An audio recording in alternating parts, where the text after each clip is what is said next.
Good morning and welcome to doctor stock. ഇന്നത്തെ doctor സ്റ്റോക്കിൽ സംസാരിക്കുന്ന വിഷയം ജോയിൻറ്റ് റീപ്ലേസ്മെൻ്റ് ആണ്, അഥവാ സന്ധി മാറ്റിവയ്ക്കൽ ശസ്ത്രക്രിയ. നമ്മുടെ നാട്ടിൽ വളരെ കോമൺ ആണ് മുട്ടുവേദന. അത് പ്രായം ചെല്ലുന്നവരിൽ, അമിതമായ ശരീരഭാരമുള്ളവരിൽ, അമിതവണ്ണമുള്ളവരിലൊക്കെ ഇത് വളരെ കോമൺ ആയിട്ട് കാണുന്ന ഒരു സംഗതിയാണ് ഈ മുട്ടുവേദന. ഒരു പരിധി, പിന്നെ ചില രോഗങ്ങൾ കാരണവും മുട്ടുകൾക്ക് സന്ധികൾക്ക് കേടുപാടുകൾ സംഭവിക്കാം. അപ്പോൾ ഒരു പരിധി കഴിഞ്ഞ് വേദന കാരണം നടക്കാനോ ഇരിക്കാനോ ഒന്നും പറ്റാത്തൊരു സിറ്റുവേഷൻ അല്ലെങ്കിൽ ഒരു സ്ഥിതി ഉണ്ടാകുമ്പോൾ പലപ്പോഴും ആശ്രയിക്കാവുന്ന ഒരു അൾട്ടിമേറ്റ് ട്രീറ്റ്മെൻറ്റ് ഓപ്ഷനാണ് ജോയിൻറ്റ് റീപ്ലേസ്മെൻറ്റ് അഥവാ സന്ധി മാറ്റിവയ്ക്കൽ ശസ്ത്രക്രിയ. അത് ചെയ്യുന്ന ഡോക്ടർ സൂരജാണ് എന്നോടൊപ്പം ഉള്ളത്. AP വർക്കി മിഷൻ ഹോസ്പിറ്റലിലെ ഓർത്തോപെഡിക് സർജനാണ്. അദ്ദേഹത്തോട് തന്നെ നമുക്ക് സന്ധി മാറ്റിവയ്ക്കൽ ശസ്ത്രക്രിയയെക്കുറിച്ച് കൂടുതൽ ചോദിക്കാം. Good morning doctor Sooraj. Good morning doctor. ഞാൻ പറഞ്ഞല്ലോ, നമ്മുടെ ഇപ്പോൾ വളരെ അത്യാവശ്യം കോമൺ ആയിട്ട് നടക്കുന്നുണ്ടെന്ന് തോന്നുന്നു ഈ സന്ധി മാറ്റിവയ്ക്കൽ അല്ലെങ്കിൽ മുട്ട് മാറ്റിവയ്ക്കൽ, അല്ലേ? ഇപ്പൊ അതിന്റെ നമ്പേഴ്സ് കൂടി വരും, ആൾക്കാർ കൂടുതൽ അവെയർ ആയിക്കൊണ്ടിരിക്കുകയാണ്. എന്താണ് ഈ സന്ധി മാറ്റിവയ്ക്കൽ ശസ്ത്രക്രിയ? അത് പറഞ്ഞ് നമുക്ക് തുടങ്ങാം. സന്ധി മാറ്റിവെക്കൽ ശസ്ത്രക്രിയ എന്ന് പറയുമ്പോൾ തന്നെ ആ വാക്ക് നമ്മൾ അങ്ങനെ അക്ഷരാർത്ഥത്തിൽ എടുക്കരുത്. കാരണം സന്ധി മൊത്തത്തിൽ അങ്ങ് മാറ്റി വെക്കുകയല്ല. നമ്മൾ ചെയ്യുന്നത് ബേസിക്കലി ഒരു സന്ധിയുടെ തേഞ്ഞ ഭാഗങ്ങൾ മാത്രം നീക്കം ചെയ്ത് അതിന് പകരം ഒരു ആർട്ടിഫിഷ്യൽ കമ്പോണൻസ് ഫിറ്റ് ചെയ്യുന്നതാണ്. അപ്പോൾ സന്ധി മൊത്തം മുറിച്ചു മാറ്റി വേറെ ഒരു കൃത്രിമ സന്ധി കൊണ്ട് വെക്കുന്ന അങ്ങനെ ആ ഒരു ധാരണ പലർക്കും ഉണ്ട്. അപ്പോൾ അങ്ങനെയല്ല. ഇപ്പോൾ നമ്മൾ ചെയ്യുന്നത് ഇപ്പം കാൽമുട്ടിന്റെ ഒരു മോഡൽ എൻ്റെ കയ്യിലുണ്ട്. ഇതിപ്പം കാൽമുട്ട് മാറ്റി വെക്കുന്ന ഒരു കാര്യം ഇപ്പം നമുക്ക് കാണിക്കാം. ഇതിപ്പം കാൽമുട്ടിന്റെ മോഡലാണ്. ഇത് നമ്മുടെ തൊടയുടെ എല്ലാണ്, തൊടയസ്ഥിയാണ്. ഇത് കാലിന്റെ അസ്ഥിയാണ്. അപ്പോൾ നമ്മൾ ചെയ്യുന്നതെന്ന് വെച്ചാൽ ഇതിപ്പം മാറ്റി വെച്ച ഒരു മുട്ട ഇങ്ങനെയാണ് ഇരിക്കുക, റീപ്ലേസ്മെന്റ് കഴിഞ്ഞൊരു മുട്ട. അപ്പോൾ നമ്മൾ ശരിക്കും മൊത്തത്തിൽ റീപ്ലേസ്മെന്റിനേക്കാൾ റീസർഫസിങ് എന്ന് പറയുന്നതായിരിക്കും കുറച്ചും കൂടെ ഉചിതം. കാരണം അതിന്റെ സർഫസ്, തേഞ്ഞ സർഫസ് മാത്രം മാറ്റി ശ്രദ്ധിക്കുകയാണെങ്കിൽ അറിയാം, അസ്ഥി മൊത്തം നമ്മൾ നീക്കം ചെയ്യുന്നില്ല. തേഞ്ഞ ഭാഗങ്ങൾ മാത്രം മാറ്റി അതിന് പകരം അതിനെ റീസർഫസ് ചെയ്തിട്ട് മെറ്റലും പ്ലാസ്റ്റിക്കും, പ്ലാസ്റ്റിക് എന്ന് പറഞ്ഞാൽ സ്പെഷ്യൽ പ്ലാസ്റ്റിക് ആണ്, സാധാരണ പ്ലാസ്റ്റിക് അല്ല, ഒരു കൂടിയ പ്ലാസ്റ്റിക്. അപ്പം അത് ഒരു മെറ്റൽ ട്രേ നമ്മുടെ കാലിന്റെ അസ്ഥിയുടെ താഴത്തെ പോർഷനിൽ വെക്കുക, അതിന്റെ മോൾ ഭാഗത്തായിട്ട്. അപ്പോൾ ഇതാണ് ബെയറിംഗ് സർഫസ് ആയിട്ട് വരുന്നത്. മെറ്റല് പ്ലാസ്റ്റിക്കിലാണ് പിന്നെ റബ്ബ് ചെയ്യുക. അപ്പൊ നമ്മൾ തേഞ്ഞ അസ്ഥികൾ തമ്മിൽ കൂട്ടി വരുമ്പോൾ ഉണ്ടാവുന്ന വേദന സന്ധി മാറ്റി വെച്ച് കഴിയുമ്പോൾ പിന്നെ ഉണ്ടാകും. കാരണം മെറ്റല് പ്ലാസ്റ്റിക്കിൽ റബ്ബ് ചെയ്യുമ്പോൾ naturally there won't be any pain, വേദന ഉണ്ടാവില്ല. അപ്പൊ അതാണ് അതിന്റെ ബേസിക് ഇതിപ്പോ കാൽമുട്ട് മാറ്റി വെക്കുന്നത് ഇങ്ങനെയാണ്.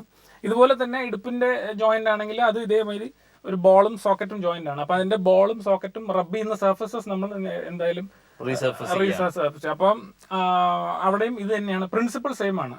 ബേസിക്കലി അസ്ഥികൾ, തേഞ്ഞ അസ്ഥികൾ റബ്ബ് ചെയ്യുന്നത് മാറ്റി നമ്മൾ ആർട്ടിഫിഷ്യൽ കമ്പോണൻസ് ആണ് റബ്ബ് ചെയ്യുന്നത്. That is basic principle. അതെ. ഇതിപ്പം നമ്മൾ മാറ്റിവയ്ക്കൽ ശസ്ത്രക്രിയയാണ് ഇപ്പൊ കാണിച്ചു, ഇപ്പൊ മോഡൽ വെച്ച് കാണിച്ചു, എന്താണ് നിങ്ങൾ ചെയ്യുന്നതെന്ന് പറഞ്ഞു. അതിനെക്കുറിച്ച് നമുക്ക് കൂടുതൽ സംസാരിക്കാം.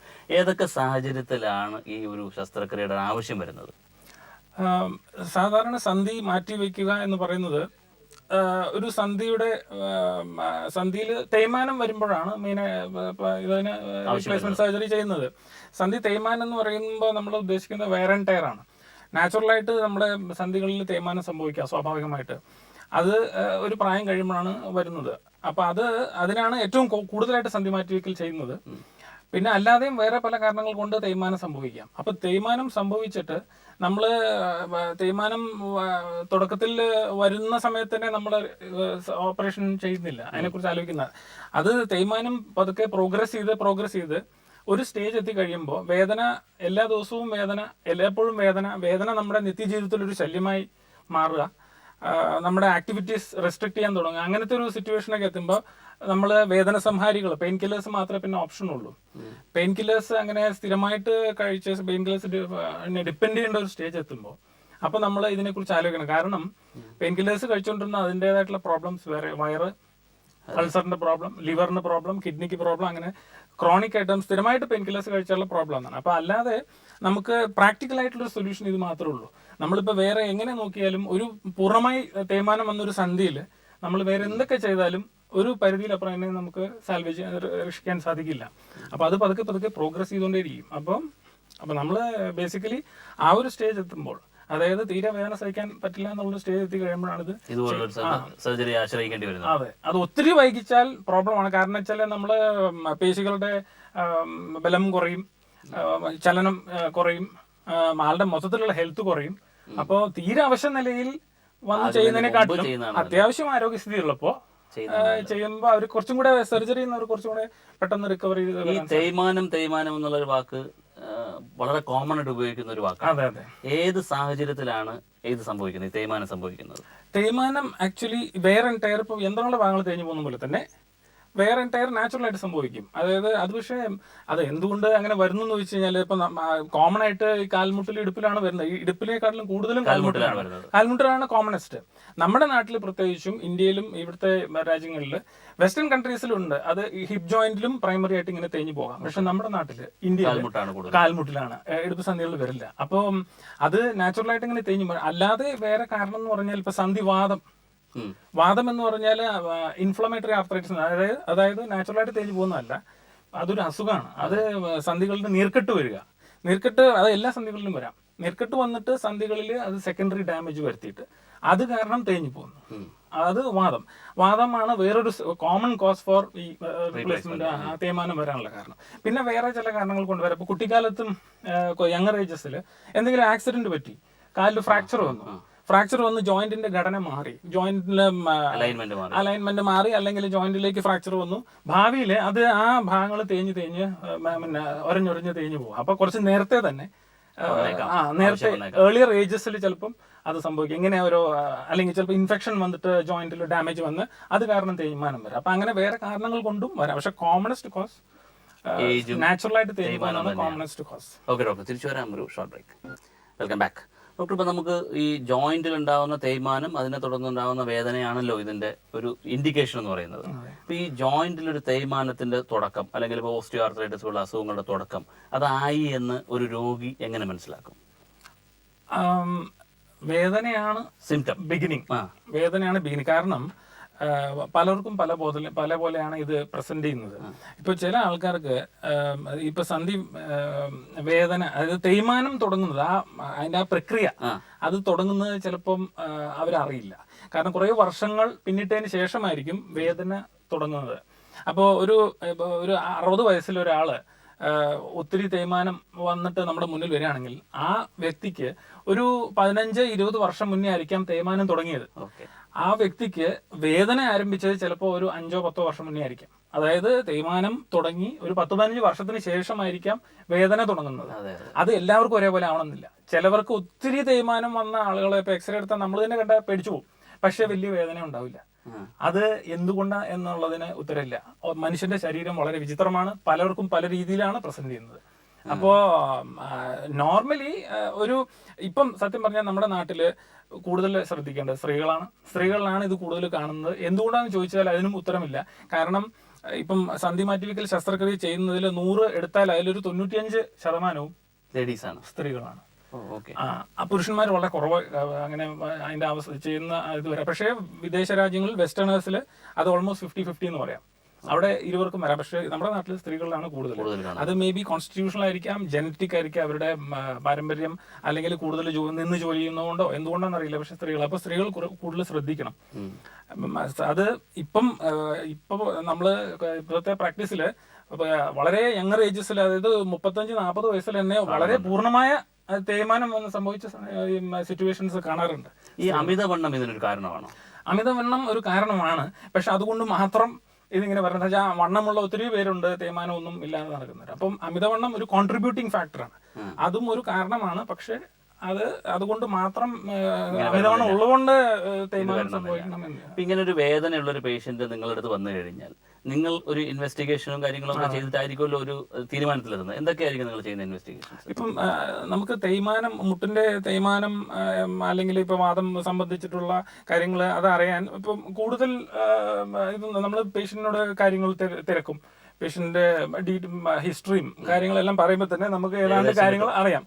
പിന്നെ പരിശോധിച്ച് നോക്കുന്നു, മുട്ട് നമ്മൾ പിടിച്ചു നോക്കുന്നു, കാണുന്നു, അതിന്റെ ഷേപ്പ് നോക്കുന്നു, ആകൃതി, മോഷൻ എല്ലാം പരിശോധനിക്കുക. അതിന്റെ കൂടെ ഒരു എക്സ്റേ മാത്രമേ നമുക്ക് സത്യം പറഞ്ഞാൽ അതിനാവശ്യമുള്ളൂ. ഒരു തേയ്മാനം ഉണ്ടോ എന്നുള്ളത് കണ്ടുപിടിക്കാൻ കൂടുതൽ സോഫിസ്റ്റിക്കേറ്റഡുള്ള ഇൻവെസ്റ്റിഗേഷൻസ് ആവശ്യമില്ല. ഒരു എക്സ്റേ എടുത്താൽ തന്നെ നമുക്ക് ഏതാണ്ട് കാര്യങ്ങൾ വ്യക്തമാവും. ഈ എക്സ്റേ എടുത്തു കഴിഞ്ഞ് ഇപ്പോൾ തേയ്മാനം ഉണ്ട് എന്ന് കണ്ടു കഴിഞ്ഞാൽ ഈ പേഷ്യൻറ്റിനെ നിങ്ങൾ മറ്റു ട്രീറ്റ്മെൻറ്റുകൾക്ക് വിധേയമാക്കിയതിന് ശേഷം വേണമെങ്കിൽ സർജറി ചെയ്യുകയാണോ ചെയ്യുന്നത്, അതോ ഡയറക്റ്റ് ആയിട്ട് സർജറി സജസ്റ്റ് ചെയ്യണം? ഡിപെൻഡ്സ് അപ്പോൺ ഏജ് ഒക്കെ ആയിരിക്കും അല്ലേ? അല്ല, അത് തേയ്മാനത്തിന്റെ തോതനുസരിച്ച് സിവിയറിറ്റി, അതിന്റെ അളവ്. പക്ഷെ എക്സ്റേയിൽ തേയ്മാനം കണ്ടതുകൊണ്ട് മാത്രം നമ്മളൊരു പേഷ്യന്റിനോട് സർജറി സജസ്റ്റ് ചെയ്യില്ല. അതിന്റെ പ്രധാന അളവുകോല്, യാർഡ് സ്റ്റിക്ക് വേദനയാണ്. വേദന പേഷ്യന്റിനെ എത്രത്തോളം ശല്യം ചെയ്യുന്നു, രോഗിയെ എത്രത്തോളം ശല്യം ചെയ്യുന്നു, അവരുടെ നിത്യജീവിതത്തിൽ അത് എത്രത്തോളം ബുദ്ധിമുട്ടുണ്ടാക്കുന്നു എന്നതിനെ ആശ്രയിച്ചിരിക്കും നമ്മൾ തീരുമാനം എടുക്കുന്നത്. വേദനയാണ് അതിന്റെ യാർഡ് സ്റ്റിക്ക്. തേയ്മാനം എക്സ്റേയിൽ കണ്ടു എന്ന് വെച്ചുകൊണ്ട് മാത്രം നമ്മൾ സർജറി സജസ്റ്റ് ചെയ്യില്ല. നേരെ മറിച്ച് വലിയ തേയ്മാനം, ഒത്തിരി തേയ്മാനം ഇല്ലെങ്കിലും കഠിനമായ വേദന, ഈ വേദന ഇതുമൂലം മാത്രമാണെന്ന് നമുക്ക് ബോധ്യമായാൽ നമ്മൾ സർജറി സജസ്റ്റ് ചെയ്യും. ഓക്കെ. ഇപ്പൊ നേരത്തെ തുടക്കത്തിൽ പറഞ്ഞല്ലോ, ഈ സർജറി ചെയ്യാൻ തീരുമാനിക്കുകയാണെങ്കിൽ നേരത്തെ ചെയ്യുന്നതാണ് നല്ലത്, വൈകിക്കാതെ നേരത്തെ ചെയ്യുന്നത്. അതെന്താണ് അങ്ങനെ പറയാൻ കാര്യം? നേരത്തെ എന്ന് ഉദ്ദേശിച്ചത് ഒരു പരിധിയിലപ്പുറം അത് വെച്ച് നമ്മുടെ നാട്ടിലെ പ്രധാന പ്രശ്നം, 2 പ്രധാന കാരണങ്ങൾ കൊണ്ടാണ് നമ്മുടെ നാട്ടിലെ ജനങ്ങൾ സന്ധി മാറ്റിവെക്കലിൽ നിന്ന് വിട്ടുനിൽക്കുന്നത്. ഒന്ന്, സാമ്പത്തിക ബുദ്ധിമുട്ട്. കാരണം ഇത് കുറച്ച് എക്സ്പെൻസീവ് ആയിട്ടുള്ള സർജറിയാണ്. അപ്പൊ അതുകൊണ്ട് അതൊരു പ്രധാന കാരണമാണ്. രണ്ടാമത്തെ കാരണം അപ്രിഹെൻഷൻ, കുറെ ആങ്സൈറ്റി, അതിനെക്കുറിച്ച് കുറെ തെറ്റിദ്ധാരണകളുണ്ട്. ശരിയായിട്ടുള്ള അറിവില്ല, തെറ്റായിട്ടുള്ള കുറെ അറിവുകളുണ്ട്. പിന്നെ അവിടെ നിന്ന് ഇവിടുന്ന് പറഞ്ഞു കേട്ടത് അവിടെ ചെയ്തു ശരിയായില്ല, ഇവിടെ ചെയ്തു ശരിയായില്ല. അപ്പൊ അങ്ങനത്തെ കുറെ ആങ്സൈറ്റി, മനസ്സെറ്റിദ്ധാരണകളെല്ലാം ഉള്ളത് കൊണ്ട് ആൾക്കാർ ഇങ്ങനെ ഇതിന്ന് പേടിച്ച് നിൽക്കുകയാണ്. അപ്പോൾ അത് കാരണം കൊണ്ട് ആൾക്കാര് അത് നീട്ടി. അപ്പൊ ഞാൻ ഇപ്പൊ വിദേശത്തൊക്കെ കാണാന്ന് വെച്ചാൽ അവിടെ കറക്റ്റ് ചെയ്യേണ്ട സമയത്ത്, തേയ്മാനം വന്ന് ചെയ്യേണ്ട സമയത്ത് വന്ന് അവര് സർജറി ചെയ്യുന്നു. അപ്പോൾ ആ കാര്യങ്ങളെല്ലാം സ്മൂത്ത് ആയിട്ട് പോകുന്നു. പക്ഷെ ഒരു പരിധിയിലപ്പുറം തേഞ്ഞ് കഴിഞ്ഞത് പ്രോബ്ലം എന്താന്ന് വെച്ചാൽ ജോയിന്റിന്റെ ഷേപ്പ് കൂടുതൽ മോശമാവും.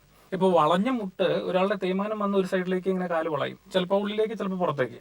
ആ ആകൃതി ഒത്തിരിയൊക്കെ മാറി ജോയിന്റിന്റെ ഘടന ഒത്തിരി വളരെ മോശമായി കഴിഞ്ഞാൽ നമുക്ക് സർജറി കുറച്ചും കൂടെ കോംപ്ലിക്കേറ്റഡ് ആണ്.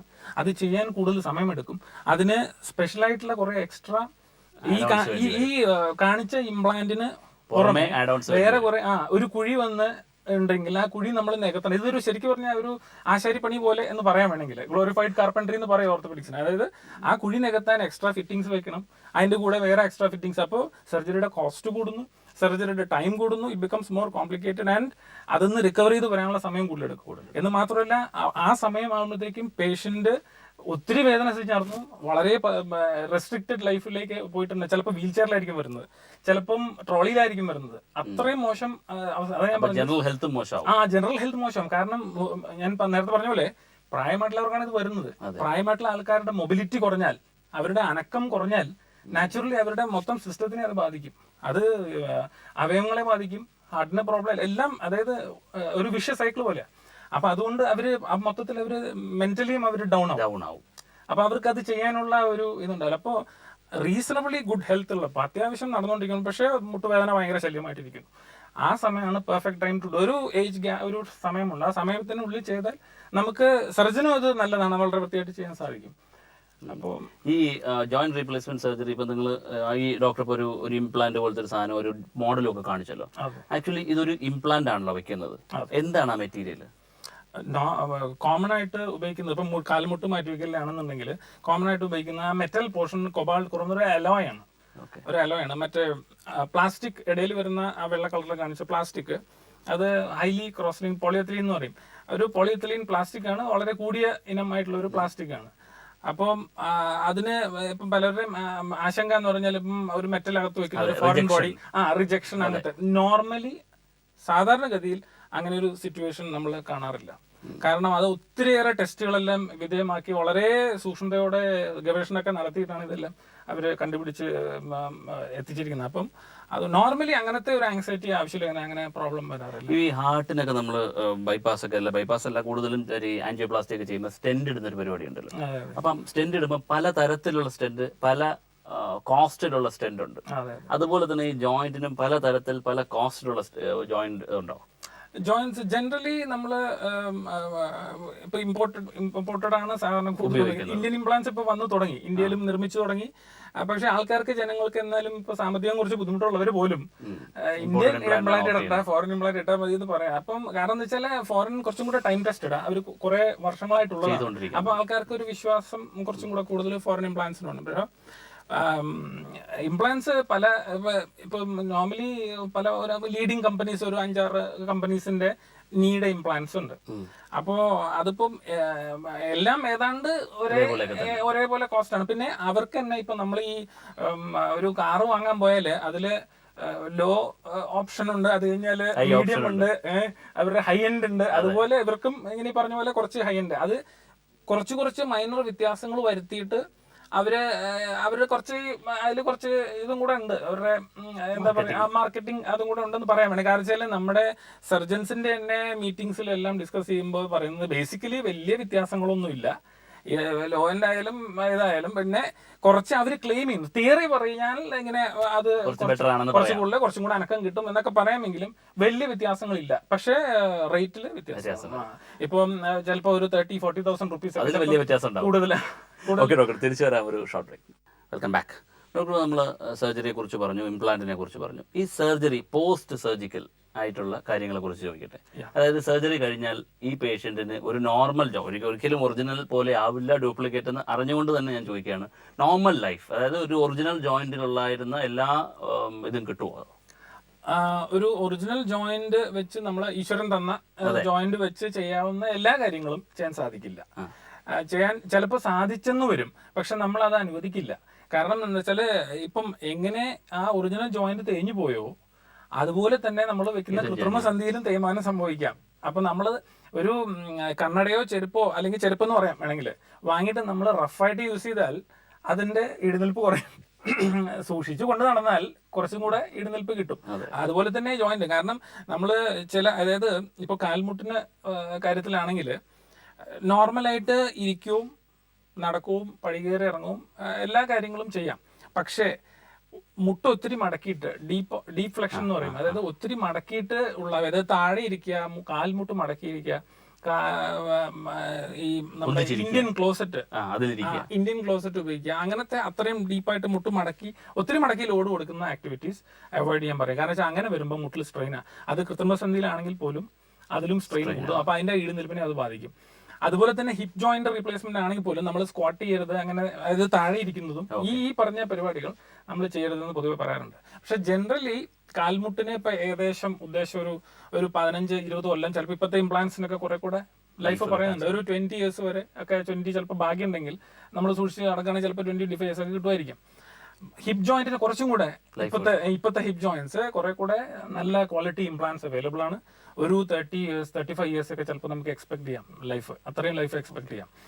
പിന്നെ ഒരു കാര്യമുണ്ട്, നമ്മുടെ നാട്ടിലെ ആൾക്കാർക്ക് ചിലപ്പോൾ ഇംപ്ലാന്റ്സിന് കൂടുതൽ ലൈഫ് കിട്ടും. കാരണം നമ്മൾ ഇത്രയും വില കൂടിയ സർജറി ഒക്കെ ചെയ്ത് ജനറലി ആൾക്കാരൊന്നും സൂക്ഷിക്കാതിരിക്കില്ല. പൊതുവേ നമുക്ക് അങ്ങനെ വിദേശ രാജ്യങ്ങൾ അങ്ങനെയല്ല. അവര് ഇപ്പൊ ഈ ഇംപ്ലാന്റ് വെച്ചിട്ട് അവർക്ക് ഇഷ്ടമുള്ള കാര്യങ്ങളെല്ലാം ചെയ്യും. അവര് സ്പോർട്സ് എല്ലാ കാര്യങ്ങളും. പിന്നെ വരുന്ന കാര്യം പിന്നീട് വന്നെടുത്ത് വെച്ച് നോക്കാം എന്നുള്ള ഒരു മെന്റാലിറ്റി. ഒരു 60 വയസ്സുള്ള ഒരാൾക്ക് ഒരു ഇംപ്ലാന്റ് ചെയ്താൽ ഡോക്ടർ പറഞ്ഞ കണക്ക് വെച്ചിട്ട് ഒരു 20 വർഷം എന്ന് പറയുമ്പോൾ 80 വയസ്സ് അല്ലെങ്കിൽ 85 വയസ്സ് വരെ പോകും. ചിലപ്പോൾ രണ്ടാമതൊരു ഇംപ്ലാന്റ് വേണ്ടി വന്നെന്നിരിക്കില്ല. പക്ഷെ യങ് ഏജിൽ ചെയ്യുന്ന ഒരാൾക്ക് ഇപ്പൊ പറഞ്ഞ കണക്ക് വെച്ചിട്ടുണ്ടെങ്കിൽ രണ്ടാമതൊരു ഇംപ്ലാന്റ് വേണ്ടി വന്നേക്കാം. അങ്ങനെ ചെയ്യാൻ പറ്റുമോ? അങ്ങനെ ചെയ്യാൻ പറ്റും. അങ്ങനെ ചെയ്യാൻ അത് മാത്രമേ ഉള്ളൂ അതിനൊരു സൊല്യൂഷനും. കാരണം അതിന് റിവിഷൻ എന്ന് പറയും. ആദ്യം ചെയ്യുന്ന സർജറിക്ക് പ്രൈമറി ജോയിന്റ് റീപ്ലേസ്മെന്റ് എന്ന് പറയും. രണ്ടാമത് വീണ്ടും അതിനെ മാറ്റി വേറെ വെക്കുന്നതിന് റിവിഷൻ എന്ന് പറയും. ഈ റിവിഷൻ ചെയ്യുന്ന ഇതെന്ന് പറഞ്ഞാൽ ഒത്തിരി വർഷങ്ങൾ കഴിഞ്ഞ് വീണ്ടും അതില് പ്രോബ്ലംസ് വന്നു തുടങ്ങിയാൽ, മേ ബി 15-20 years കഴിഞ്ഞാൽ അതിനെ മാറ്റി നമുക്ക് ഇതേപോലെ തന്നെ സന്ധികളുണ്ട്. പക്ഷെ അപ്പോൾ വെക്കുന്ന സന്ധി കുറച്ചും കൂടെ സങ്കീർണമായ ഇംപ്ലാന്റ്സ് ആയിരിക്കും. സർജറിയുമാണ് എന്ന് മാത്രമല്ല, വെക്കുന്ന ഇംപ്ലാന്റ്സിൽ കുറെ എക്സ്ട്രാ ഫിറ്റിംഗ്സ് കാണും. അപ്പൊ അതിന്റെ കോസ്റ്റും കുറച്ചും കൂടെ കൂടുതലായിരിക്കും. പക്ഷെ ഡെഫിനറ്റ്ലി അത് വെച്ചാൽ ഈ പറഞ്ഞ പോലെ ഇതുപോലെ ഇങ്ങനെ പിന്നെയും കുറെ വർഷങ്ങൾ കൊണ്ടുപോകാം. ഈ ഇംപ്ലാന്റ് സർജറി ചെയ്തു കഴിഞ്ഞാൽ യൂഷ്വലി ഒരു ഹോസ്പിറ്റൽ സ്റ്റേ സർജറിക്കും പറഞ്ഞിട്ടുള്ളതാണ്. എത്ര ദിവസം നിങ്ങൾക്ക് കിടക്കേണ്ടി വരും, അല്ലെങ്കിൽ ഒരു പേഷ്യന്റിന് കിടക്കേണ്ടി വരും? സാധാരണ ഒരു 4-5 ദിവസം ഒക്കെ വേണ്ടി വരുള്ളൂ ഹോസ്പിറ്റലിൽ. ഇപ്പം അത് depends from surgeon to surgeon, ഓരോരുത്തരുടെ പ്രിഫറൻസ് ഓരോ പോലെയാണ്. ജനറലി ഞാൻ മനസ്സിലാക്കിയെടുത്തോളം ഒരു 4-5 ദിവസം, അല്ലെങ്കിൽ മേ ബി ഒരു 5-6 ദിവസം, ഒരു മാക്സിമം ഒരു 1 week, അതിലപ്പുറം ഹോസ്പിറ്റലിൽ സ്റ്റേ ചെയ്യേണ്ട ആവശ്യമില്ല. വേറൊരു വളരെ പ്രധാനപ്പെട്ട ചോദ്യം, 2 കാലിലും പലപ്പോഴും ഇത് വേണ്ടി വരാറുണ്ട്, മാറ്റിവെക്കൽ വേണ്ടി വരാറുണ്ട്. ഒരേപോലെ 2 കാലിലും ഒരേ സമയം തേയ്മാനം വന്നവരായിരിക്കും കൂടുതലും. ഇവരുടെ ഒരു പ്രധാനപ്പെട്ട കൺഫ്യൂഷനാണ് 2 കാലും ഒരുമിച്ച് ചെയ്യണോ, ഓരോ കാല് വെച്ച് മാറി മാറി ചെയ്യണോ എന്നുള്ളത്. ഇതിനെ കുറിച്ച് എന്താ പറയാനുള്ളത്? സി രണ്ട് കാൽമുട്ടും വളരെയധികം തേഞ്ഞിട്ടുണ്ട്, രണ്ട് കാൽമുട്ടിലും സർജറി ശസ്ത്രക്രിയ ആവശ്യമുണ്ട് എന്നുള്ള ഒരാളാണെങ്കിൽ അത് രണ്ട് കാൽമുട്ടും ഒരേ സമയത്ത് ചെയ്യാൻ പേഷ്യന്റ് ഫിറ്റ് ആണെങ്കിൽ, മെഡിക്കലി ഫിറ്റ് ആയിരിക്കണം. ഓക്കെ. പേഷ്യന്റിന് അതൊരു പ്രധാനപ്പെട്ട കാര്യമാണ്. കാരണം രണ്ട് കാൽമുട്ട് മാറ്റി വെക്കാൻ കൂടുതൽ സമയമെടുക്കും, കൂടുതൽ സ്ട്രെയിൻ വരുന്നുണ്ട്, കൂടുതൽ അനസ്തീഷ്യന്റെ, കൂടുതൽ മെഡിസിൻസ് ഉണ്ട്. അപ്പോൾ അതെല്ലാം സർജറി എൻഡ്യൂർ ചെയ്യാനുള്ള, അത് സഹിക്കാനുള്ള കപ്പാസിറ്റി പേഷ്യന്റ് ഉണ്ടെങ്കിൽ തീർച്ചയായിട്ടും ചെയ്യാം. പിന്നെ അത് ചെയ്യുന്നത് അൾട്ടിമേറ്റ്ലി അത് സർജന്റെ ചോയ്സ് ആണ്. ചില surgeons they are comfortable doing ഒരെണ്ണം ചെയ്തിട്ട് ഒരാഴ്ചയോ ഒരു മാസമോ ഒക്കെ ഗ്യാപ്പ് ഇട്ടിട്ട് അടുത്ത സർജറി ചെയ്യും. ചിലവര് രണ്ടും കൂടെ ചെയ്യാൻ പ്രിഫർ ചെയ്യുന്നവരുണ്ട്. അത് ഡിപ്പെൻസ് സർജന്റെ. പക്ഷെ ചെയ്യാൻ പറ്റുമോ എന്നുള്ളത് ചോദിച്ചതിന് തീർച്ചയായിട്ടും പറ്റും. പേഷ്യന്റ് അതിന് ഫിറ്റ് ആയിരിക്കണം, മെഡിക്കലി ഫിറ്റ് ആയിരിക്കണം, രണ്ടും ചെയ്യാൻ. ഒരു നോർമൽ സർജറിക്ക് എന്തൊക്കെ പറഞ്ഞാലും എന്തെങ്കിലുമൊക്കെ കോംപ്ലിക്കേഷൻസ് ഉണ്ടാവാൻ സാധ്യതയുണ്ട്. അതല്ലാതെ ഈ മുട്ടുമാറ്റി വെക്കൽ ശസ്ത്രക്രിയക്ക് എന്തെങ്കിലും പ്രത്യേകത, അതിൻ്റെതായ എന്തെങ്കിലും കോംപ്ലിക്കേഷൻസോ കോൺട്രാ ഇൻഡിക്കേഷൻസോ ഉണ്ടോ? അതിനും ഈ പറഞ്ഞ പോലെ കോൺട്രാ ഇൻഡിക്കേഷൻ എന്ന് വെച്ചാൽ അത് ചെയ്യാൻ പാടില്ലാത്ത സിറ്റുവേഷൻ, ഇൻഫെക്ഷൻ, അണുബാധ ഉണ്ടെങ്കിൽ തീർച്ചയായിട്ടും നമ്മൾ സർജറി ചെയ്യില്ല. അത് ഏത് സന്ധിയായാലും, കാൽമുട്ടായാലും ഇടുപ്പ് സന്ധിയായാലും. പിന്നെ ഇപ്പൊ മസിലിന്റെ പവർ ഒരു ഇമ്പോർട്ടന്റ് ഫാക്ടറാണ്. അത് ഇടുപ്പിലായാലും മുട്ടിലായാലും ചില മസിൽസിന്റെ പ്രവർത്തനം ഒരു മിനിമം പവർ ഇല്ലാതെ നമ്മൾ സർജറി ചെയ്താൽ ചിലപ്പം ഫെയിൽ ആവും. അപ്പോൾ അതെല്ലാം അസസ് ചെയ്തിട്ട് വേണം സർജറി ചെയ്യാൻ. അപ്പോൾ അത് കോൺട്രാ ഇൻഡിക്കേഷൻ പറഞ്ഞത്. പിന്നെ കോംപ്ലിക്കേഷൻസ്, അതായത് അസോസിയേറ്റഡ് ചില പ്രോബ്ലംസ് വരുന്ന, തീർച്ചയായിട്ടും അതിനും ചില കോംപ്ലിക്കേഷൻസ് ഉണ്ട്. അതിൽ ഒരു മേജർ കോംപ്ലിക്കേഷൻ ഈ പറഞ്ഞ പോലെ ഇങ്ങനെ ഇൻഫെക്ഷൻ വരാം. പക്ഷെ അത് വളരെ മിനിമൽ ചാൻസ് ആണ്. കാരണം ഇപ്പം 100 പേരുടെ ചെയ്താൽ അത് ഒരു ആൾ 1% കുറവൊക്കെയാണ് ഈ ഇൻഫെക്ഷൻ്റെ റേറ്റ് വരുന്നത്. പിന്നെ അല്ലാതെ ഇങ്ങനെ ചില എംബോളിസം എന്നൊക്കെ പറയാം. അതായത് പക്ഷെ അതിനുള്ള പ്രിക്കോഷൻസ് നമ്മൾ എടുക്കും. അതായത് രക്തം കട്ടപ്പിടിച്ച് അത് രക്തക്കൊഴലിലേക്ക് കയറി വ്യാപിച്ച് ഈ പറഞ്ഞ പോലെ ശ്വാസകോശത്തിലും ഇങ്ങനെ എംബോളിസം എന്ന് പറയും. അപ്പം അതെല്ലാം പറഞ്ഞ, അപ്പോൾ അതിന് നമ്മൾ അത് വരാതിരിക്കാനുള്ള പ്രിക്കോഷൻസ് എല്ലാ കേസുകളിലും എടുക്കുന്നതാണ്. അപ്പം അങ്ങനത്തെ ചില നോൺ കോംപ്ലിക്കേഷൻസ് ഉണ്ട്. പക്ഷെ ജനറലി നമ്മുടെ ഈ നൂറ്റാണ്ടിൽ തന്നെ ഞാൻ മനസ്സിലാക്കിയിടത്തോളം ചില കോൺഫറൻസുകൾ തന്നെ പറയുന്നതാണ്, രണ്ടാമത്തെ മോസ്റ്റ് സക്സസ്ഫുൾ സർജറിയാണ് ഈ നൂറ്റാണ്ടിലെ സന്ധി മാറ്റിവെക്കൽ ശസ്ത്രക്രിയ. അപ്പോൾ അത് ജനറലി ഒരു വിജയകരമായ, വളരെ ഒത്തിരിയേറെ ദുരിതം അനുഭവിക്കുന്ന പേഷ്യൻസിന് അവരുടെ ജീവിതം മാറ്റിമറിക്കുന്ന, വളരെയേറെ സന്തോഷം പകരുന്ന ഒരു സർജറിയാണ്. എൻ്റെ അനുഭവത്തിൽ എനിക്ക് അങ്ങനെ ഇതുവരെ ഉണ്ടായിട്ടുള്ളൂ. അങ്ങനെ ദൈവം സഹായിച്ച്. Okay doctor. ഡോക്ടർ സ്റ്റോക്കിന്റെ സമയം ഇവിടെ അവസാനിക്കുകയാണ്. ഇന്നത്തെ ഡോക്ടർ സ്റ്റോക്കിൽ ഡോക്ടർ സൂരജ്, അദ്ദേഹം AP working mission hospital orthopaedic സർജനാണ്. വളരെ ലളിതമായിട്ടും വിശദമായിട്ടും മുട്ടുമാറ്റി വെക്കൽ ശസ്ത്രക്രിയയെക്കുറിച്ച് അല്ലെങ്കിൽ സന്ധി മാറ്റി വെക്കൽ ശസ്ത്രക്രിയയെക്കുറിച്ചാണ് അദ്ദേഹം ഇവിടെ സംസാരിച്ചത്. മുട്ടുവേദന അല്ലെങ്കിൽ ഇടുപ്പ് വേദനയൊക്കെ കാരണം തേയ്മാനം കൊണ്ട് ബുദ്ധിമുട്ടുന്നവർക്ക് ഒരു അൾട്ടിമേറ്റ് ട്രീറ്റ്മെൻറ്റ് ഓപ്ഷനാണ് ഈ ജോയിൻറ്റ് റീപ്ലേസ്മെൻറ്റ് സർജറി. ഈ സർജറി ചെയ്യുന്നവർക്ക് ഉണ്ടാകാൻ സാധ്യതയുള്ള ഗുണങ്ങളും ആ സർജറിക്ക് വരാൻ സാധ്യതയുള്ള ചെറിയ, വളരെ മിനിമലായിട്ടുള്ള കോംപ്ലിക്കേഷൻസ് വരാനുള്ള സാധ്യതകളും എല്ലാം ഡോക്ടർ പറഞ്ഞു. ഈ വിഷയത്തെ സംബന്ധിച്ച് എന്തെങ്കിലും സംശയങ്ങളുണ്ടെങ്കിൽ ഞങ്ങളുടെ ഇമെയിലിലേക്ക് എഴുതുക. doctorstalk@kairalitv.in ആണ് ഞങ്ങളുടെ ഇമെയിൽ ID. പ്രോഗ്രാമിനെ കുറിച്ചുള്ള അഭിപ്രായങ്ങളും നിർദ്ദേശങ്ങളും കൂടി എഴുതി അറിയിക്കുക. അടുത്ത ആഴ്ച വീണ്ടും കാണാം മറ്റൊരു വിഷയമായിട്ട്. ബൈ.